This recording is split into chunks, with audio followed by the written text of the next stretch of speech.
এই কাজগুলো আসলে শুরু হয়েছিল 2015 সালের দিকে।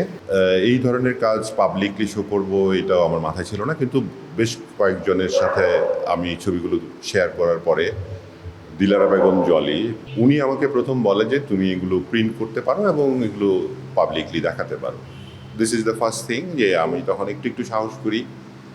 2023-এর দিকে প্রথম একটা ঘটনা হয় যে আমি আমার এশিয়ান এক্সিবিশনে পার্টিসিপেট করার সময় এর কিছু ছোট, আমার ওই পুরো সিরিজের কিছু ছোট ছবি আমি এখানে পার্টিসিপেট করি, মানে আমার যে ইনস্টলেশন ছিল তার কিছু অংশ হিসাবে যায়।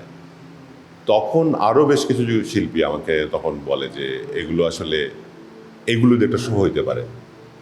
তো এইটা একটা বড় ফ্যাক্ট ছিল। আর এরপরে 2023-এ আমার মা ডিমেনশিয়া আক্রান্ত হয়। তখন আসলে আমাকে বিষয়টা অন্যভাবে ভাবতে হয় যে আসলে মা যখন ডিমেনশিয়া আক্রান্ত হয় তখন আমি বুঝি আসলে মা একই সাথে 2-3 ধরনের রিয়ালিটিতে বাস করে।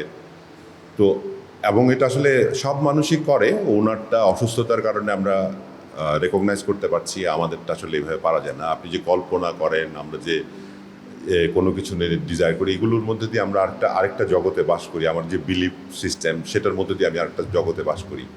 ফলে এইগুলি সবই আমার কাছে রিয়ালিটি, এবং এই রিয়ালিটিগুলোকে আসলে আমি যখন চিন্তা করছিলাম ঠিক তখনই আমার মনে হলো যে আমার যে এই ছবির যে রিয়ালিটি, এটার সাথে তখন আমি নিজে কানেক্ট হতে চাইলাম যে এটা নিশ্চয়ই আমি যেটা চাই বা আমি ইনারলি যে রিফ্লেকশন সেইটারই প্রতিফলন।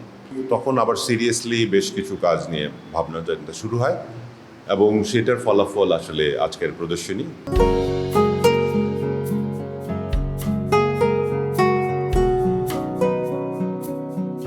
সারা পৃথিবীতে এই ধরনের আর্টের প্রচলন অনেক বেশি, যে আর্ট আপনাকে এক্সপিরিয়েন্স দিবে, আর্ট আপনাকে কোনো মেসেজ দিবে না, কোনো পলিটিক্যাল বাণী বলবে না, কিন্তু আপনাকে একটা এক্সপিরিয়েন্সের জায়গায় নিয়ে যাবে।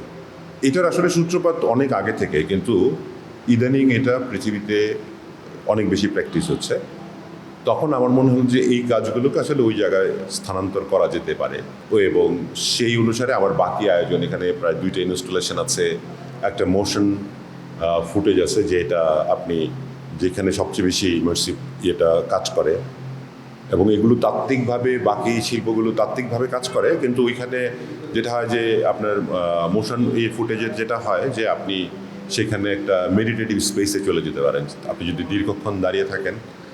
ফলে আপনার এক্সপিরিয়েন্স, এবং আপনি ইমার্সিভ আর্টের যেটা নিয়ম যে আপনি যে কোনো জায়গা থেকে, ফুটেজটার যে কোনো জায়গা থেকে প্রায় 11 মিনিটের একটা মোশন ইমেজ, সেটা যে কোনো জায়গায় আপনি ঢুকলে আপনি কিছুক্ষণের মধ্যে আসলে ওই গল্পের মধ্যে ঢুকে যাবেন।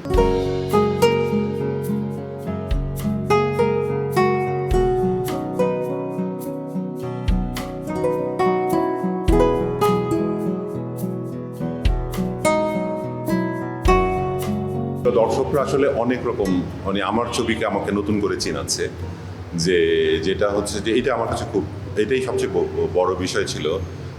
একটা বড় ব্যাপার হচ্ছে যে আমি পুরো এক্সিবিশনে মূল জায়গায় একটা নাম মেনশন করেছি যে উপাত্ত, আকাঙ্ক্ষা, পরম, কিন্তু প্রত্যেকটা ক্যানভাসকে কিন্তু আমি আলাদা করিনি, এবং ইনস্টলেশনগুলোকে আলাদা করে কোনো নাম দিইনি, কারণ আসলে এই শিরোনামের মধ্যে দিয়েই দর্শক যাতে যেতে পারে। একটা হচ্ছে যে আমি তো চেয়েছি যে দর্শক আসলে কিছু তৈরি করুক, এখানে তার এক্সপিরিয়েন্সটা তৈরি করুক, এবং দর্শক এখানে সে নানানভাবে বলে যে এখানে আসলে সে হরিণের মুখ দেখেছে, ওইখানে একটা মানুষের অবয়ব দেখেছে। এটা হচ্ছে তার জন্য বিরাট ফ্যাক্ট। এবং এখানে কিছুদিন আগে এক ভদ্রমহিলা এসে অনেকক্ষণ ঘুরছিল, তো কনসেপ্ট নোট দিতে যে উনি আমাকে হঠাৎ করে বসলেন যে দেখেন আপনার সাথে আমার কথা আছে। বললাম বলে যে আমার না মন ভালো হয়ে গেছে, সকালে আমার সারাটা দিন মন খারাপ ছিল, বাট এখানে ঘুরে আমার মন ভালো হয়ে গেছে। এর চেয়ে বেশি পাওয়া আসলে একটা কাজের জন্য আমার কাছে মনে হয় যে আর অনেক কিছু নাই।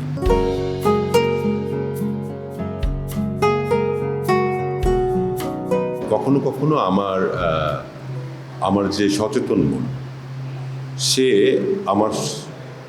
আমার যে দেখা জগৎ সেটাকে সে তৈরি করে ফেলে, এবং আমরা খুব চিন্তা ছাড়াই ওই তৈরিটাকে সত্য বলে দাবি করি। ফলে প্যাটার্নটা কি এখানে আছে কি নাই সেটা আসলে তার বিষয় না, সে নিজেই তৈরি করে এবং সে এটাকে বিলিভ করে। এবং আমাদের ভাষাগত যে সীমাবদ্ধতা এখান থেকেও আমরা এগুলো করি আসলে, যে কারণে আমরা দেখব যে আমাদের নানানভাবে সমাজে অনেক কিছু নিয়ে অনেক রকম ব্যাখ্যা হয় এবং সে যেটা বিলিভ করে সে সেটা বলছে, কিন্তু আরেকজন যেটা বিলিভ করে আমি সেটা শুনতে যাচ্ছি না বলে, কিন্তু ওইটাও একটা ব্যাখ্যা আসলে। ফলে প্যাটার্ন আসলে নানানভাবে নানান জায়গায় তৈরি হয়। ওইটা কেউ এখানে আছে কিনা আপনি সেটা নিয়ে আসলে খুব একটা না, সচেতন না আমরা। এটা হচ্ছে আমার